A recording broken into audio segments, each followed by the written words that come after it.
Welcome to Sasi official.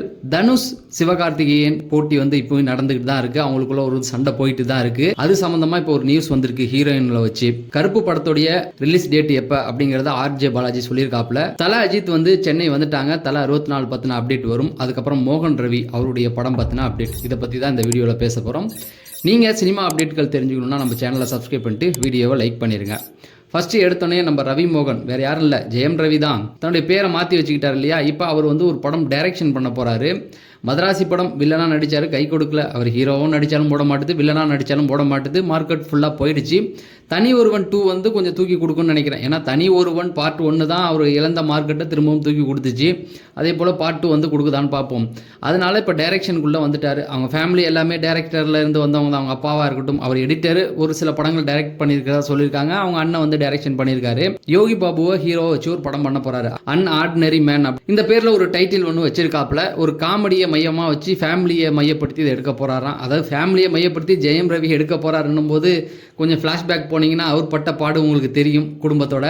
சரி, அதனால அவருக்கு வாழ்த்துக்கள் சொல்லுவோம். ஏன்னா முதல் படம் டைரக்ஷன் பண்ண போறாரு. நம்ம சிவகார்த்திகேயன் தனுஷ் இவங்களுடைய உச்சகட்டம் முதல் திரும்பவும் போயிட்டு இருக்குது. சோஷியல் மீடியாவில் இதை எப்படி எடுத்து விட்டுருக்காங்க அப்படின்னு பார்த்தீங்கன்னா, சிவகார்த்திகேயனை தான் தனுஷ் ஃபாலோ பண்ணுறாரு அப்படிங்கிற மாதிரி எடுத்து போட்டிருக்காங்க. என்னடா சிவகார்த்திகேயனை தனுஷ் ஃபாலோ பண்ணுறாரா? ஏன்னா தனுஷ் தான் சீனியர், ஆக்டிங் வைஸாக இருக்கட்டும் எல்லாத்துலேயுமே அவர் முன்னாடியே தான் இருப்பார். ஓகேங்களா? மார்க்கெட்டில் வியாபாரத்தில் கொஞ்சம் முன்ன பின்ன இருக்கும் ரெண்டு பேருக்குமே. என்ன அப்படின்னு பார்க்கும்பொழுது அதில் என்ன போட்டிருக்காங்க அப்படின்னு பார்த்தீங்கன்னா, தனுஷ் சிவகார்த்திகேயன் யார் கூடலாம் நடிக்கிறாரோ அந்த ஹீரோயின் கூடலாம் தனுஷ் நடிச்சிட்டு வராரு அப்படிங்கிற மாதிரி செய்திகள் வந்தது. அது கொஞ்சம் நம்ம டீட்டெயிலாக எடுத்து பார்த்தா அதுவும் உண்மையாக தான் இருக்குது. ஃபர்ஸ்ட் எடுத்தவொடனே பார்த்தீங்கன்னா, இவர் வந்து அமரன் படத்தில் சாய் பல்லவி கூட நடிச்சிருப்பாரு.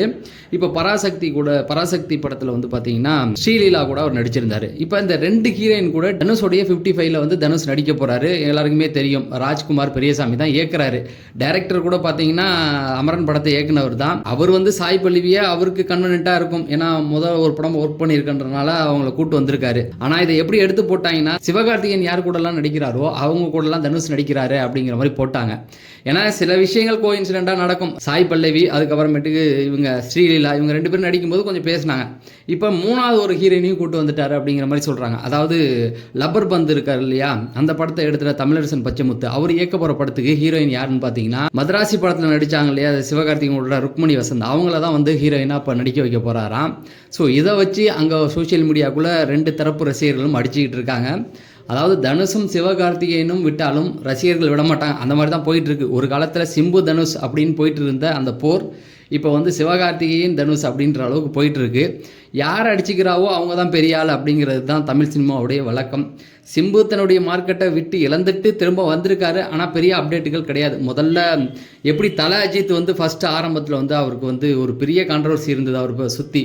அதுக்கப்புறம் ஒரு கட்டத்துக்கு மேலே சுத்தமாக தல அஜித் வந்து யாரையுமே சந்திக்கிறது இல்லை, அவரை பற்றி யாருமே பேசுகிறதும் கிடையாது. அந்த மாதிரி தான் இப்போ சிம்புவும் ஆகிட்டார்.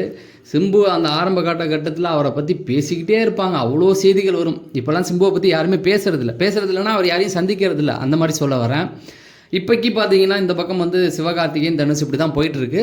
சரி, இது எப்போ முடியும் அப்படிங்கிறத அவங்க 2 பேரும் ஒன்று சேர்த்தா தான் இதெல்லாம் வந்து இந்த மாதிரியான விஷயங்கள்லாம் நிற்கும்.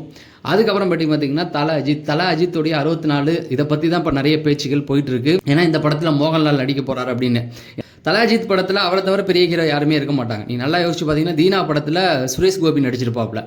மலையாளத்தில் அவர் வந்து பெரிய ஹீரோ கிடையாது, ஒரு நார்மலான ஹீரோ. ஆனால் அந்த கேரக்டருக்கு அவங்க 2 பேருக்குமே ரொம்ப செட் ஆனிச்சு. அதுக்கு முன்னாடி வரைக்கும் நீங்கள் அப்படியே கொஞ்சம் முன்னாடி போய் பார்த்தீங்கன்னா, பகைவன் படத்தில் சத்யராஜ் நடிச்சிருப்பாப்புல. பெரிய ஹீரோக்கள் அவர் கூட யாருமே ஜாயின் பண்ண மாட்டாங்க. ஏன்னா தல அஜித்துக்கு வந்து ஒரு மாஸ் கிரியேட் ஆனதுக்கப்புறம் அவர் வந்தால் மட்டும் போதும் அப்படின்னு ரசிகர்கள் கொண்டாட ஆரம்பிச்சிட்டாங்க. ரசிகர்களுடைய மனநிலை, அஜித் அவர்களுடைய மனநிலையும் அதுதான். ரசிகர்கள் நம்மளை பார்க்க வராங்க, பார்த்துட்டு போட்டோம் அப்படின்னு தான் படம் பண்ணுவார். அப்படி பார்த்தீங்கன்னா இப்போ வந்து மோகன்லாலை வந்து கூட்டு வராராம். எப்பவுமே தளபதி விஜய் அவர்களுக்கு வந்து மலையாளத்தில் பெரிய மார்க்கெட் இருக்கும். அதே போல் இந்த படத்தை வந்து கொண்டு வர போகிறாங்களா, தளபதி விஜய் வந்து சினிமாவுக்கு போயிட்டாரு அதனால தல அஜித்தை மலையாளத்தில் கொண்டு வர போகிறாங்களா அப்படின்னு கேட்டிங்கன்னா அதெல்லாம் கிடையாது. இந்த கதைக்கு அவருடைய கேரக்டர் ரொம்ப முக்கியம். அதனால தான் வந்து டைரக்டர் வந்து கொண்டு வராரு. சரி, இதோடைய ஷூட்டிங் எப்போ ஆரம்பிக்க போகிறாங்கன்னா கூடி சீக்கிரம் இதை பற்றின அப்டேட்டுகள் வரும். ஏன்னா இதுக்கு வந்து ப்ரொடியூசர் கிடைக்கல அப்படிங்கிற மாதிரி சொல்லிட்டு இருக்காங்க. ப்ரொடியூசர்லாம் கிடைச்சிட்டாங்க. மிஷன் மங்கள் படத்தை ஹிந்தியில் தயாரித்தாங்க இல்லையா, அந்த நிறுவனம் தான் இந்த படத்தை வந்து தயாரிக்க போகிறாங்கன்னு அஃபிஷியலாக சொல்லலை. கூடி சீக்கிரம் வந்துடும். ஏன் அப்படின்னு பார்த்தீங்கன்னா, யானை வரும் முன்னே மணி ஓசை வரும் பின்னேன்னு சொல்லுவாங்களா, அந்த மாதிரி தல அஜித் வந்து அங்கேருந்து துபாயிலேருந்து வந்துட்டார். ஏன்னா துபாயோடைய நிலவரம் உங்களுக்கே தெரியும். இப்போ வந்து கலவர பூமியாக ஆகிட்டு இருக்கு, வார் போயிட்டு இருக்கு. அதனால தல அஜித்தை அனுப்பி வச்சுட்டாங்க. ஸோ தல அஜித் இங்கே வந்துட்டார். அதுக்கப்புறமேட்டுக்கு பார்த்தீங்கன்னா தயாரிப்பாளரோட ஒரு மீட்டிங் இருக்குது, அதுக்கப்புறமேட்டு டைரக்டரோட டிஸ்கஷன், இந்த மாதிரியான விஷயங்கள் முடிஞ்சு அஃபிஷியலாக வந்துடும். எப்போ வரும் அப்படின்னா யானை வரும் முன்னேன்னு சொல்லியிருந்தேன் இல்லையா, அது ஒன்றும் இல்லை, தலை அஜித்தோடைய பிறந்தநாள் வருது இல்லை, மே 1க்கு கண்டிப்பாக அப்டேட் வந்துடும். இதே நேரத்தில் மே 1 வந்து தலை அஜித்தோடைய அந்த கார் ரேஸ் டாக்குமெண்ட்ரியும் வரப்போகுதுன்னு சொல்கிறாங்க. அதை அடுத்த மாதம் அதுக்கான அப்டேட்டுகள் வந்துடும். அது கொஞ்சம் தள்ளியும் போகலாம் அப்படிங்கிற மாதிரி சொல்கிறாங்க. ஏன்னா ரேஸ் வந்து இன்னும் ஒர்க் முடியல, ரேஸும் வந்து பாதியில் நிற்குது இல்லையா. ஏன்னா இதை வந்து 2 பார்ட்டாக ரிலீஸ் பண்ணுற மாதிரி சொல்கிறாங்க. ஃபஸ்ட்டு பார்ட் 1, அதுக்கப்புறம் செகண்ட் பார்ட் 1 அப்படிங்கிற மாதிரி சொல்கிறாங்க. அதுக்கான அப்டேட்டுகள் இன்னும் கொஞ்ச நாளில் வந்துடும். ஆனால் மே 1 வந்து தலை அஜித்தோடைய 64வது படத்தை பற்றின அப்டேட் வந்து கன்ஃபார்மாக வந்துடும் அப்படிங்கிற மாதிரி சொல்கிறாங்க. அடுத்து பார்த்தீங்கன்னா கருப்பு படம் என்ன அப்படின்னு பார்த்தீங்கன்னா, கருப்பு படம் எப்போ ரிலீஸ் ஆக போகுது? ஏன்னா 2024 அந்த படத்தை பற்றின அப்டேட்டுகள் கொடுத்தாங்க. 2 வருஷம் ஆயிடுச்சு, 2026 வந்துடுச்சு, இன்னும் இந்த படம் வந்து ரிலீஸ் ஆகாமல் போயிட்டே இருக்குது. இது வரைக்கும் இந்த படம் டிலே ஆகிறதுக்கு காரணம் என்ன அப்படின்னு கேட்டிங்கன்னா, ஒன்று தான். இந்த படம் டிலே ஆகிறதுக்கு இந்த படத்தை ஓடிடி ரைட்ஸ் யாருமே வாங்காதனால தான் இந்த படம் வந்து இழுத்துக்கிட்டே போகுது. இப்போ என்ன சொல்லியிருக்காங்க அப்படின்னு பார்த்தீங்கன்னா, ஏப்ரல் 10 இந்த படம் வந்து ரிலீஸ் ஆயிரும்னு முதல்ல சொன்னாங்க.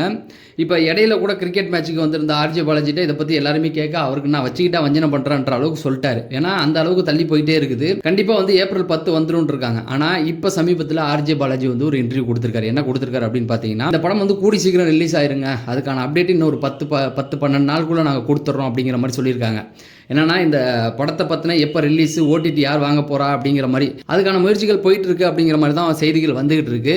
கூடி சீக்கிரம் அந்த கருப்பு படத்தை ரிலீஸ் டேட் வந்து நமக்கு அறிவிச்சிருவாங்க அப்படிங்கிறது தான். இன்னும் ஒரு 10 நாளுக்குள்ள கருப்பு படத்தை பற்றின ரிலீஸ் டேட் கண்டிப்பாக நமக்கு கிடைச்சிரும் அப்படிங்கிறத ஆர்ஜே பாலாஜி சொல்லியிருக்காரு. ஸோ உங்களுக்கு வந்து இந்த வீடியோவில் வந்து சூர்யாவுடைய கருப்பு படத்தை பற்றின அப்டேட் கொடுத்துருக்கேன், தலை அஜித்தோடைய 64வது படத்தை பற்றின அப்டேட் கொடுத்துருக்கேன், சிவகார்த்திகேயன் தனுஷ் அவங்களுடைய மோதல்கள் பற்றி பேசியிருக்கோம். இதில் உங்களுக்கு எந்த செய்தி ரொம்ப பிடிச்சிருக்கு, உங்களுக்கு பிடிச்ச நடிகர் யார் அப்படிங்கிறத கமெண்ட் செக்ஷனில் சொல்லுங்கள். இந்த வீடியோ நீங்கள் லைக் பண்ணால் இன்னும் ஒரு 4 பேருக்கு இந்த வீடியோ சஜெக்ஷன் ஆகும். அதனால் லைக் பட்டனை தட்டி விட்டுருங்க அப்படிங்கிறத சொல்லி நான் விடைபெறேன். நன்றி, வணக்கம்.